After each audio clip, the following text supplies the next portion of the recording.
Hey Dave, looks like a new Unearthed Arcana is out. Sounds like we're going to be talking about Gothic Lineages today. I'm Nerdarchy Ted. And I'm Nerdarchy Dave. Welcome to Nerdarchy for nerds by nerds. Now let's see what Arcana we can unearth. All right, so we get a bunch of stuff with this particular UA, and usually we take the stuff and we kind of go right in order with things. But today, I want to start with the design notes on this one because I think it's going to change the way the game is presented to us and some of the things in it. Yeah, I absolutely agree. This is definitely a good jumping off point because it shows the mindset of what they're looking at. So changes to racial traits. In 2020, the book Tasha's Cauldron of Everything introduced the option to customize several of your character's racial traits, specifically the ability score increase trait, the language trait, and the traits that give you skill, armor, weapon, or tool proficiencies. Following that book's footsteps, the race options in this article and in future D&D books lack the ability score increase trait, the language trait, the alignment trait, and any other trait that is purely cultural. Racial traits henceforth reflect only the physical or magical realities of being a player character who's a member of a particular lineage. Such traits include things like dark vision, a breath weapon as in Dragonborn, or innate magical ability as in the Forest Note. Such traits don't include cultural characteristics like language or training with a weapon or tool, and the traits also don't include alignment suggestion since the alignment is a choice for each individual, not a characteristic shared by a lineage. Finally, going forward, the term race in D&D refers only to the suite of game features used by player characters. Said features don't have any bearing on monsters and NPCs who are members of the same species or lineage. Since monsters and NPCs in D&D don't rely on race or class to function, moreover, DMs are empowered to customize the features of the creatures in their game as they wish. So this is a big change for the game, especially for like us because we've been playing it for so long. Indeed. I mean, it's kind of weird. I never really considered ability scores to be cultural in nature. I mean, for one, like, race and D&D always to me seems like a bit of a misnomer anyway. The species or lineage, I think these are actually better ways of describing it. But I also feel like, these creatures are so different that, ability stat adjustments were justified to me, right? It's not like you can't tell me that the Minotaur isn't probably going to be more likely to be stronger than the gnome character, right? And by the same token, that gnome character had to probably evolve differently, as a species to survive. So, it makes sense that they're a little more cunning and their intellect is a little bit higher than something that could just survive by just being this brute creature that can plow their way through life. So, but that being said, like, whatever, if this is the direction of the game and that's what people want to do with it, that's fine. Maybe by the time they hammer it out completely, like, maybe no one will get stat adjustments. We'll just have scores. We put them where we want them. And, who knows? But as of right now, ability scores for race don't mean anything. I think it's a lot easier going forward than looking back for some of the critters. So typically, you can find the Unearthed Arcana over on D&D Beyond. So I guess it's safe to say that at this point in time, this video is sponsored by our lovely friends over at D&D Beyond. Yeah, I don't know if we'll be able to link directly over there to check out the races, but it'll probably be a race option that you can choose as playtest material by the time that this video goes live. So there will be links in the description. So go play around it, see if you want to play these. All right, let's get into it a little bit and take a look at the intro section for our Unearthed Arcana. So the first page, kind of describes the different aspects of race stat blocks, and I don't feel it's worthwhile to read all the aspects of it. I'll talk about the first is creating your character and a lineage. In this particular document, we get the Dampier, the Hex Blood, and the Reborn, and in these cases, they replace your race as previously would be listed. So you start off as something else and then become one of these things either through the course Well, that's an option. Like, you could actually just start as one of these, or you could have been a halfling or a gnome before, and now you're one of these other things. Yes, but storyline wise, you were something else first, and then you became this. But mechanically, everything that you used to get via race is replaced entirely by what is in, the lineage of one of these three things. It talks about languages, and they are just completely replaced. Ability scores, everything is now dropped down to a single +2 and a single +1. Creature type, typically everything is humanoid, but in some cases there are other things that come in. All of these new lineages, you are a humanoid and something else, depending upon what you wind up choosing. And in the case where you have multiple types, uh, if something would affect a humanoid, it would affect you. Whereas typically, like the spell Cure Wounds cannot be used on a construct or on dead. But being a humanoid, you're going to be fine. Yeah, you might be a humanoid and undead, or you might be humanoid and construct. Yeah, so yeah, they definitely point that out. It's kind of like going along with the design notes and how they're doing things, and doubling down on that. So quick question, folks: how do you feel about these changes? Do you prefer like your stats being tied to your species, lineage, race, whatever you want to call it at this point, or you're like, no, this is so freeing, I think this is a better way of doing it, or maybe you want a third option? So let us know down in the comments. And if you want to help out Nerdarchy, you can do all of the cool things that appease the YouTube algorithm. Do the like, share, subscribe, comment, even make sure you attune to that notification bell. You know the drill. And as a quick reminder, remember, we drop new videos over on the Nerdarchy YouTube channel Monday, Wednesday, and Friday. So come on by and check us out. All right, so first up, we have, for the new lineages, we've got the Dhampir. Poised between the worlds of living and the dead, Dhampirs retain their grip on life, yet are endlessly tested by vicious hungers. Their ties to the undead grant Dhampirs a taste of the vampire's deathless prowess in the form of increased speed, dark vision, and a life-draining bite. With unique insights into the nature of undead, many Dhampirs turn to the lives of adventurers and monster hunters. Their reasons are often deeply personal, some seeking danger, imagining monsters as personifications of their own hungers. Others pursue revenge against whatever turned them into a Dhampir, and still others embrace the solitude of the hunt, striving to distance themselves from those who tempt their hunger.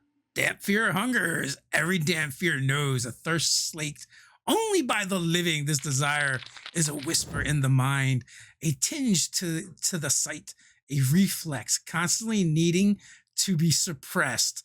Those who overindulge their thirst risk losing control and forever viewing others as prey. Those who resist might find exceptional ways of controlling their urges or suppress it through constant molar grinding restraint. In any case, temptation haunts Dhampirs, and circumstances conspire to give them endless reasons to indulge. While many Dhampirs thirst for blood, your character might otherwise gain sustenance from the living. Roll or choose from an option from the Dhampir Hungers table below. So you get this table with 8 different choices on it. You can roll, you can pick, blood, flesh, or raw meat, cerebral spinal fluid, esoteric humors. I'm not even sure what that is. Psychic energy, a color from one's appearance, dreams, life energy. And I'm sure, if you work with your GM, you can make something up. I don't know what it is. I love the concept of things that, feed off of dreams. So like to me, that is the one that speaks the most. I love looking at all of these extra roll charts just to kind of get some extra inspiration. And I love that, it's, roll or choose. So you could totally make the character that speaks the most to you. Yeah, super cool. I love when they throw these charts in. But we get another one under Dhampir Origins. Dhampirs often arise from encounters with vampires, but all manners of macabre bargains, necromantic influences, and encounters with mysterious immortals might have transformed your character. The Dhampir Origins table provides suggestions for how your character gained their lineage. And again, it's a D8. You are the reincarnation of an ancestor who was a vampiric tyrant. Your pact with a predatory deity, fiend, fae, or spirit causes you to share their hunger. You survived being attacked by a vampire, but were forever changed. A parasite inhabits your body. You indulge your hunger to sate it. You loved an immortal and were willing to be transformed into a vampire to join them, but tragedy interrupted the transformation. You are a diminished manifestation of an otherworldly being. Slaking your hunger hastens your renewal. You don't know your origins, but you were raised by vampires or other monsters. A radical experiment changed your body, making you reliant on others for vital fluids. So I love the fact that there's two of them in here, right? One of them is you're just this diminished manifestation. So that is one case where you actually, this is what you've always been, kind of, or what you are, but or you weren't, one of the other races, and you weren't like transformed. And the other one being like you became what you were through osmosis. It's totally it is totally Lily from the Munsters. I dig, the amount of flavor that is put into where these origins are, and as always, these are just meant to inspire you, to give you a jumping off point. But if you come up with an idea and your GM is totally cool with it, it's definitely something that you could ride on. Imagine that a character is nothing more than like the last remnants of a dying deity, and you are trying to regain some sliver of the power you once had. If you were something dark and creepy and evil, this could totally fit that kind of concept and fits within the general theme of what was there. Perhaps there's not even books or knowledge of you anymore because you've faded beyond mortal knowledge, and this is what's left of you. So that totally fits for me. So now we get into our damp fear traits. Our type is humanoid and undead. Size is medium or small. Choose when you gain this lineage, which is awesome because like if you wanted to be a ranger with Beastmaster, you can ride your companion. Or if you have a steel defender or iron defender, I always forget which it's called.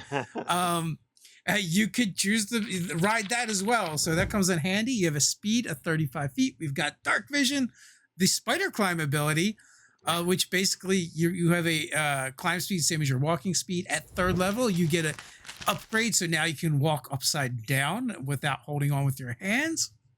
All right, so that I have to say, the spider climb basically at will, a climb speed that very quickly gets to be like basically I can just walk up walls and across ceilings. That certainly breaks the typical boundaries of what adventurers are able to typically do, especially as an at-will ability. So this is where things are definitely seeing, that dreaded phrase of power creep. Is it stronger than the Aarakocra's ability to fly, though? I mean, I think in some ways, yes, because there's nothing to say that that it's dependent upon you being conscious or any of that kind of stuff. Like you just stick to the wall. There's no concentration aspect to it. So if you get knocked unconscious and you're stuck to a wall, are you still stuck to a wall? That's going to become dependent. Whereas flying, there are hardcore rules in it. Gotcha. So here's one where it's a little bit odd because we've our vampiric bite. All right, cool. These are like vampires, so you expect this. Your fang bite is a natural weapon, which counts as a simple melee weapon, which you're proficient with, right? So far, so good. That makes sense. Add your Constitution modifier to the attack and damage roll when you attack with your bite. Your bite deals a die 4 piercing damage on a hit. While you are missing half or more of your hit points, you have advantage on attack rolls made with this bite. When you use your bite to hit a creature that isn't a construct or an undead, you can empower yourself in one of the following ways. Regain hit points equal to the damage dealt by the bite. Gain a bonus to the next ability check or attack roll you make. The bonus equals the damage dealt by the bite. You can empower yourself with your bite a number of times equal to your proficiency bonus. You regain this all expended uses when you finish a long rest. There's a couple things going on here. One, we're using our Constitution to attack with. Kind of weird. I have been waiting for something to fall into this realm because this was the last piece of the puzzle. Nothing in 5e was relying on Constitution to make an attack rolls, and we finally have one. I knew it was coming. I just didn't know how. I didn't know when. Did you know it would be this weird? I mean, this is awkward. You've got a thing that's humanoid and undead, so Constitution kind of seems important to me. I like it because it's going to then rely on a stat that's not going to be driven by any other character class that's out there at the moment. Maybe there might be something coming down the Yeah. road. I just, I just don't. I kind of could get the damage aspect of it because you're this vampire type creature, right? And you're draining the life force. But the hit part, little weird. And then the other thing that I was like, oh, this is a racial feature that's powered off of your proficiency bonus, so it's going to scale. Mhm. That's kind of a big deal. Generally it's always rest dependent, short rest, long rest, whatever. But this, I mean, eventually you're going to do it 6 times a day. It's a pretty significant ability. I was a little surprised by that. I mean, again, it's a die 4 damage with it's going to max out at a +5. So we're talking about 9 points, right? It's not a huge deal, but it is an interesting way to see them go. 9 points of damage that you can either turn into maximum 9, I should say. That turns into I heal, or I can get a bonus to the damage on the next one. So I mean, technically, you could ramp up. I can do this 6 times. Okay, well, I'm going to do this, and then I'll do it again to the next one, and then to the next one. Because it's equal to the damage you did, and if the bonus is equal to the damage you previously did, it's a stackable type scenario. I don't know if that's what was intended, but that's the way I see it potentially being used. As long as you have to keep cycling so that you use it all at once and seriously maximize, what that bite is turning out to be. No, because it's not. You're not adding that bonus to the damage. If it was adding it to the damage, it would work that way. Oh, yep. Sorry, it's to the ability check or attack roll, not to the damage done. Okay, cool. I'm Otherwise, yes, you'd be like, yes, I get a +54 to attack now, or damage or whatever. Yeah. All right. That's significantly better. I was seeing this, this cycle of vicious cycle. All right, so like there's some weird things in here, but nothing that I would be like, okay, this can't be in my game. For those people that are so goth, you can now be a vampire boy or a gal and play it, so it's cool. It's another option. Next up is the Hex Blood. So the Hex Blood, where wishing fails, an ancient magic can offer a heart's desire, at least for a time. Hexbloods are individuals infused with eldritch magic, fey energy, or mysterious witchcraft. Some who enter into bargains with hags gain their deepest wishes, but eventually find themselves transformed. These changes evidence a hag's influence: ears that split into forked points, skin in wild shades, lengthy hair that regrows if cut, and an irremovable living crown. Along with these marks, hexbloods manifest like traits such as long life, dark vision, and a variety of magical methods to beguile the senses and avoid the same. While many hexbloods gain their lineage after making a deal with a hag, others reveal their nature as they age, particularly if a hag influenced them early in life or even before their birth. Many hexbloods turned into lives of adventure, seeking to discover the mysteries of their magic, to forge a connection with their fey natures, or to avoid a hag that obsesses them. All right, man. I gotta say this real quick, right? Where wishing fails, ancient magic can offer a heart's desire, at least for a time. Hexbloods are individuals infused with eldritch magic, fey energy, and mysterious witchcraft.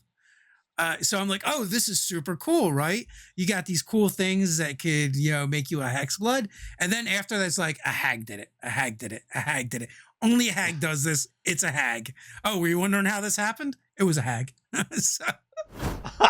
So while at its core, that is what it's listed as, you could definitely take this, in any direction. Like once you get down to Hex Blood Origins, it literally says a bargain with a hag or other force. So it doesn't necessarily have to be a hag. I know, but I just thought it funny that it opens up with these like possibilities, and then they're just like a hag did it, and like then they just like double, triple, and quadruple down on it. Yes, there is a lot here about the hag, and it's Hags are cool, man. Hags are cool. I get it. Hags are cool, but it comes down to where are you seeking inspiration. Clearly, the direction of this is to go more towards hag, but it doesn't necessarily have to be that. We've also got heir of hags. One way hags create more of their kind is through the creation of hex bloods. Every hex blood exhibits features suggestive of the hag whose magic inspires their powers. This includes an unusual crown, often called an elder cross or a witch's turn. This living garland, like part of a hex blood's body, extends from their temples and wraps around the head, serving as a visible mark of the bargain between a hag and a hex blood, a debt owed, or a change to come. So we get this nice little sidebar, becoming a hag. Hags can undertake a ritual to irreversibly transform a hex blood. They create it into a new hag, either one of their own kind or that embodies the hex blood's nature. This requires both the hag and the hex blood be in the same place and consent to the lengthy ritual. Circumstances most hex bloods shun might come to accept over the course of centuries. Once a hex blood undergoes this irreversible ritual, they emerge as a hag NPC, no longer under the control of the hex blood's player unless the DM rules otherwise. So definitely, one of those crazy things, for turning, a player character into an NPC. Perhaps that's something that could be like an end game kind of thing if your character is dark and creepy and wants to go down that road, or turn in your character sheet, son. You got hagged. But it is what it is. Hex Blood Origins, a bargain with a hag or other eerie force, transformed your character into a magical being. Roll or choose an option from the Hex Blood Origins table to determine how your character gained their lineage.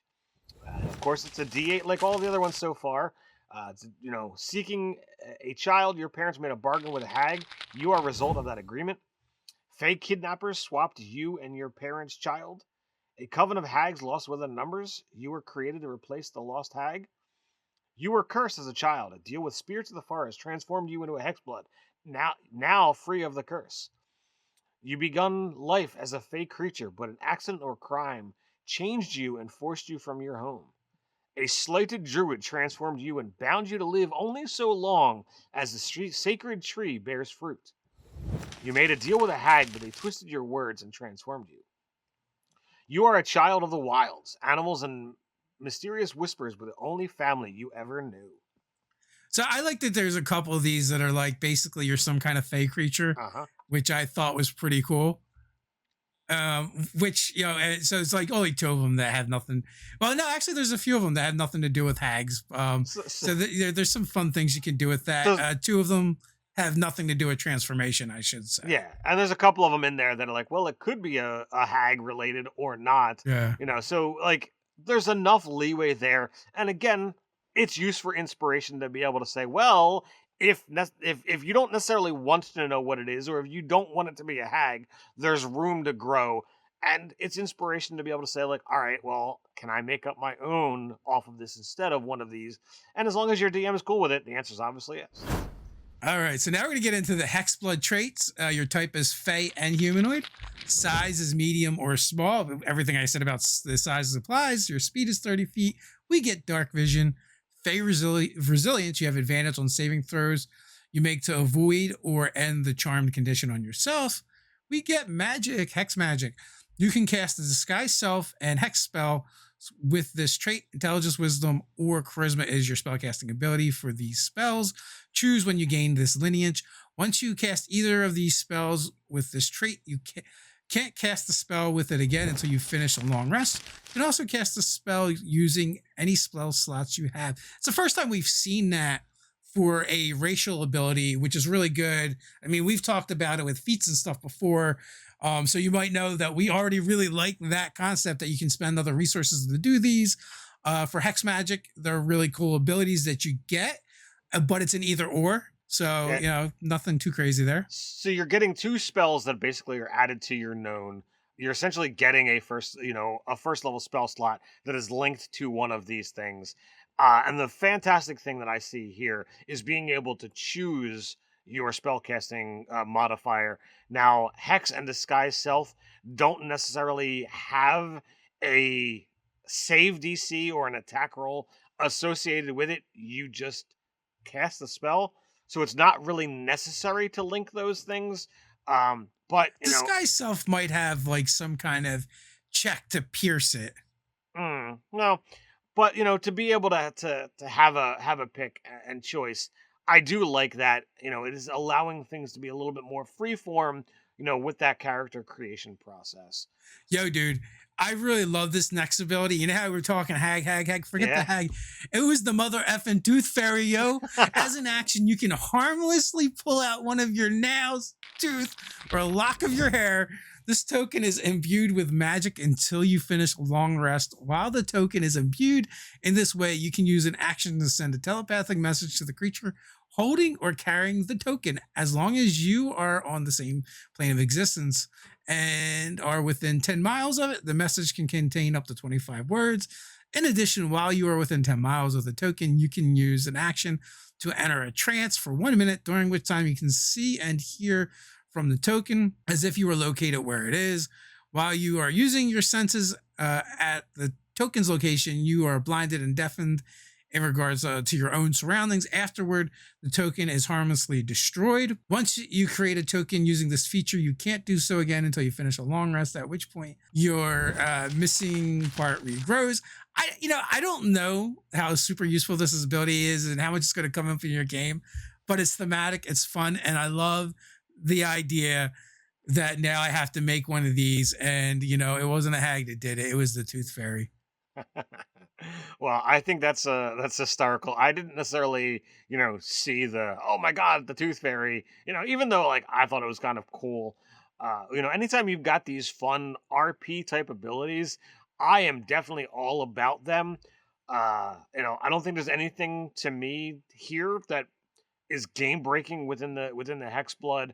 Nothing that I would complain about. You've got RP built into it, being able to send a message up to 10 miles away. And then to be able to be like, all right, I'm a look through its viewpoint and end the effect. Okay, that's kind of cool. Free scry, if you will. But yeah.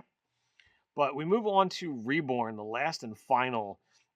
And man, this one is just It's crazy. alive!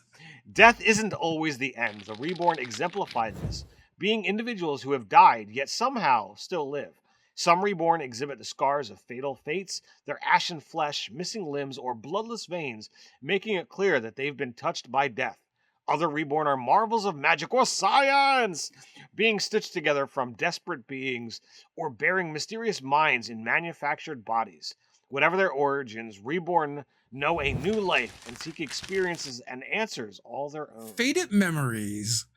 Reborn suffer from some manner of discontinuity, an interruption of their lives or physical state that their minds are ill-equipped to deal with. Their memories of events before this interruption are often vague or absent. Occasionally, the most unexpected experiences might cause sensations or visions of the past to come rushing back.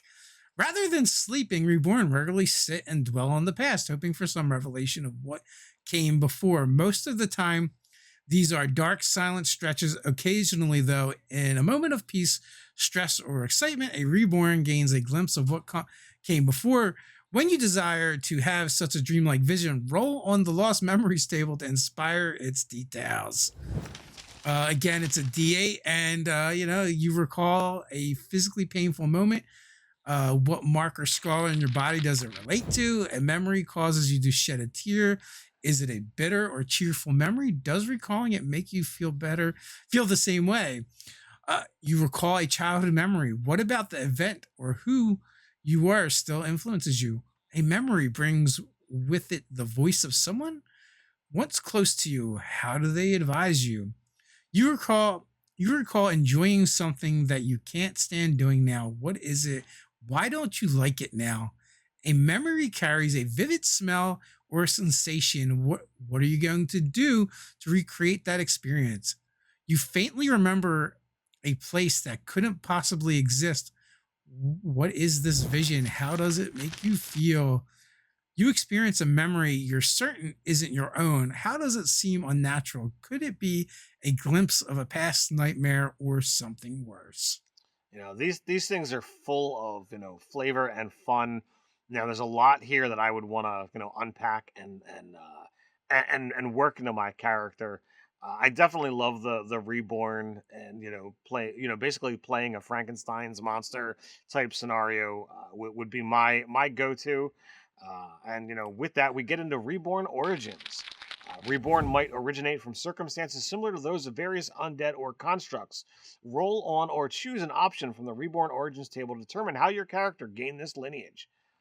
And lastly, we have another thing that's a D8. You were magically resurrected, but something went wrong. Stitches bind your body's mismatched pieces, and your memories come from multiple different lives. That's the one I would be going towards. After clawing free from your grave, you realize you have no memories except for a single name. And doesn't necessarily have to be your own. Uh, you were a necromancer's undead servant for years. One day, your consciousness returned. You awoke in an abandoned laboratory alongside complex designs for clockwork organs. You were released after being petrified for generations. Your memories have faded, though, and your body is not what it once was. Your body hosts a possessing spirit that shares its memories and replaces your missing appendages with phantasmal limbs.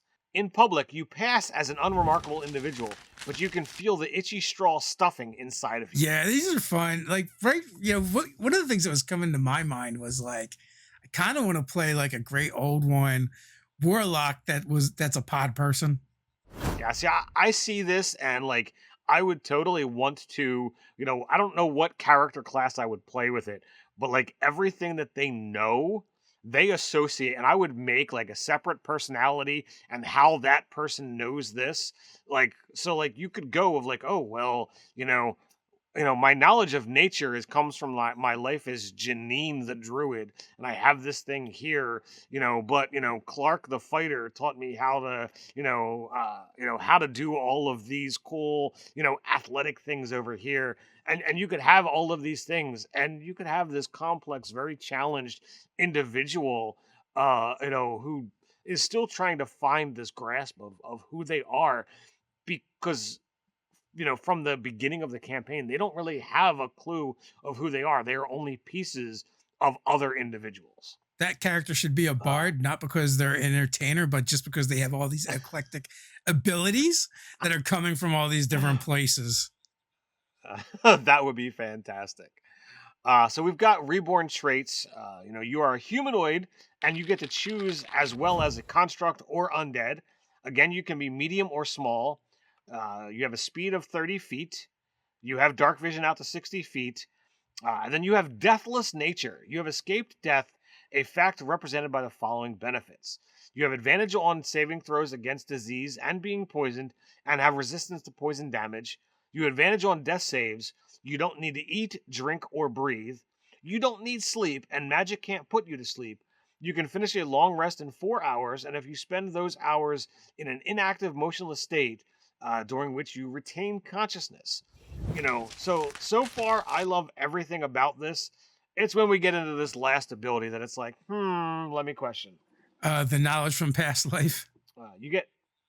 Yeah, so, when I looked at Deathless Nature, I just kind of looked at the Warforged, and I'm like, this is pretty much right on par with everything the Warforged gets, only maybe not quite as good. I'm not sure. I mean, the advantage on death saves. Warforged don't have the advantage on death saves, and they still need 8 hours to take a rest. They need 6. I pulled them up. I compared them. It's 6. But they get some other things. They get a skill and a tool proficiency, and they get a plus 1 armor class. So I'm like, this isn't really as good as the Warforged in my opinion. So I was like, okay, I mean, it's fine. This is playtest anyway. So that last ability, knowledge from past life, you temporarily remember a sporadic glimpse of the past, perhaps faded memories from ages ago or a previous life. When you make an ability check, it uses a skill. You can roll a d6 and add that number rolled to the check. You can use this feature a number of times equal to your proficiency bonus and regain all expended uses when you finish a long rest.